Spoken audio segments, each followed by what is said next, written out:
Have you ever thought about what it takes to become the most feared warrior in the wizarding world? What if I told you that even the good guys can strike terror into the hearts of their enemies? In today's video, you'll find out why Alastor Moody was the most legendary aura in the history of magic. Alastor Moody is one of the most intimidating figures in Harry Potter, despite fighting for the side of good. A half-mad wizard with paranoia, but also a master duelist and a true war hero. By the time we meet him, he is already a seasoned veteran, scarred, battle-worn, and both feared and ridiculed. Wizards may joke about his paranoia, but they listen when he speaks. Because when it comes to hunting dark wizards, no one does it better. But how did he earn his terrifying reputation? What battles shaped him? And who were the dark forces he fought? Let's dive in. Born in Scotland into a family of pure-blood wizards, Moody was destined for a life of war. His ancestors were auras for generations, hunting dark wizards and sending them to Azkaban. He attended Hogwarts, most likely in Gryffindor, and was a top student. Though little is known about his school years, one thing is certain: he was preparing for a future far more dangerous than ordinary wizarding life. After Hogwarts, he enrolled in aura training. Despite being called courses, this was no simple education. The training lasted 3 grueling years, covering combat spells, stealth, and intelligence gathering. Auras weren't just warriors, they were spies, strategists, and detectives. Once he completed his training, he joined the Ministry of Magic's Aura office. But his real test was yet to come. Moody was thrown straight into the chaos of the First Wizarding War. Voldemort and his Death Eaters were rising, and the wizarding world was on fire. This was when Moody cemented his reputation. He fought fearlessly, capturing and imprisoning more Death Eaters than anyone else. He lost an eye, a leg, and covered his body in scars, but he never stopped. His enemies feared him, and his allies saw him as a legend. But war changed him. Even after Voldemort fell, Moody never let his guard down. He refused food or drink from anyone else. He saw conspiracies everywhere. And sometimes he was right. Though many in the ministry started dismissing him as a paranoid old soldier, he never stopped hunting. He was the one who captured Igor Karkaroff, a former Death Eater who later betrayed his own kind to save himself. Before Voldemort's return, Moody finally let his guard down. It cost him dearly. Death Eaters ambushed him in the night, imprisoning him while Barty Crouch Jr. stole his identity to infiltrate Hogwarts. When the truth came out, Moody didn't hesitate. He returned to the fight, leading the Order of the Phoenix after Dumbledore's death. He stood on the front lines once more, refusing to give in. But even the greatest warriors fall. During a mission to protect Harry Potter, Voldemort himself struck Moody down with a killing curse.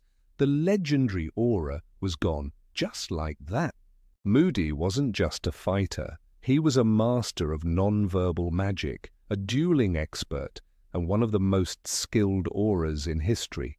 He taught Nymphadora Tonks, another great aura, and captured half the prisoners in Azkaban. Even after his death, his presence lingered. Dolores Umbridge used his magical eye to spy on her office, but Harry later stole it and gave it a proper burial. Moody's paranoia wasn't madness, it was survival. And in the end, he proved that true warriors never stop fighting.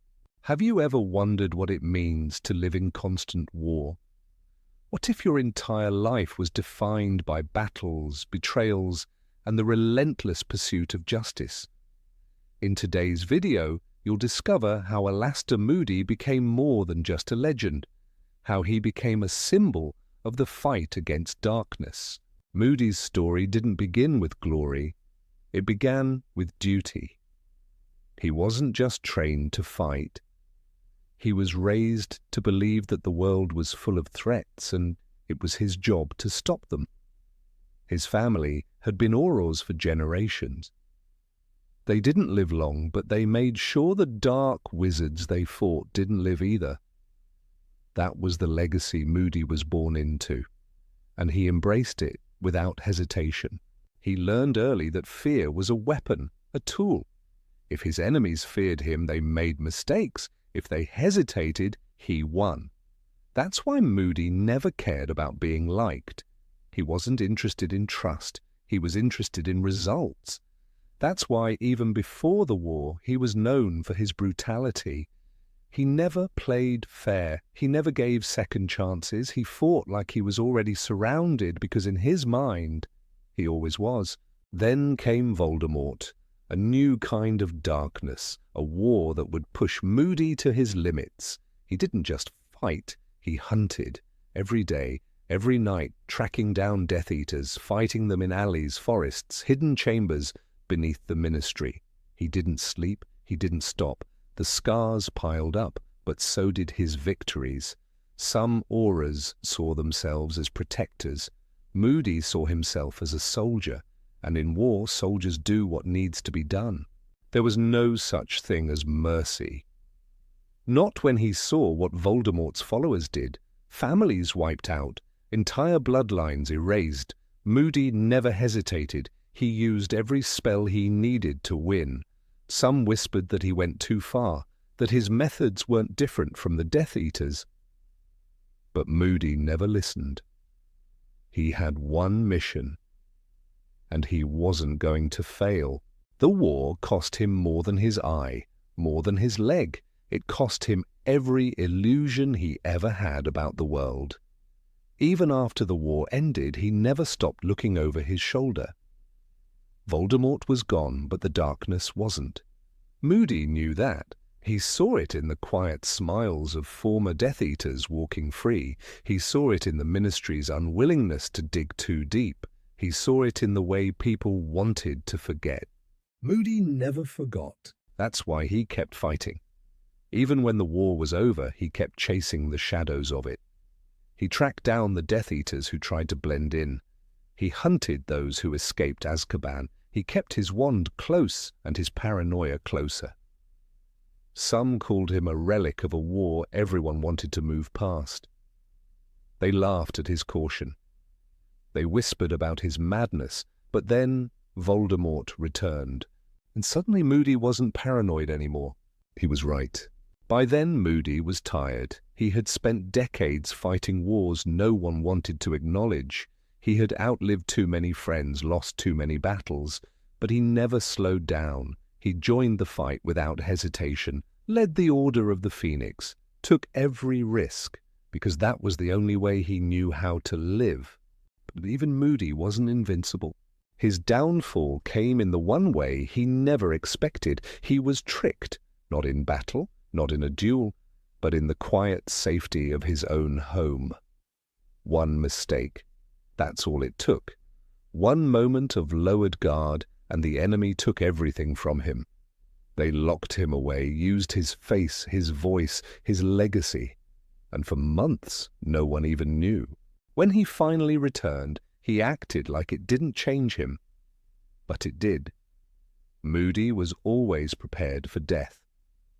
He had accepted that years ago, but he was never prepared to be powerless, to be stripped of everything that made him who he was.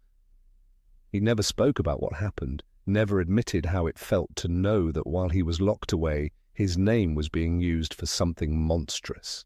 He simply picked up his wand and kept fighting, until the end. That final mission should have been easy. Just another operation.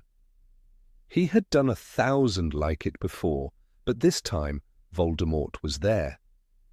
And this time there was no way out. The killing curse hit him before he could react. Quick, merciless, just like Moody had always fought himself. And just like that, he was gone.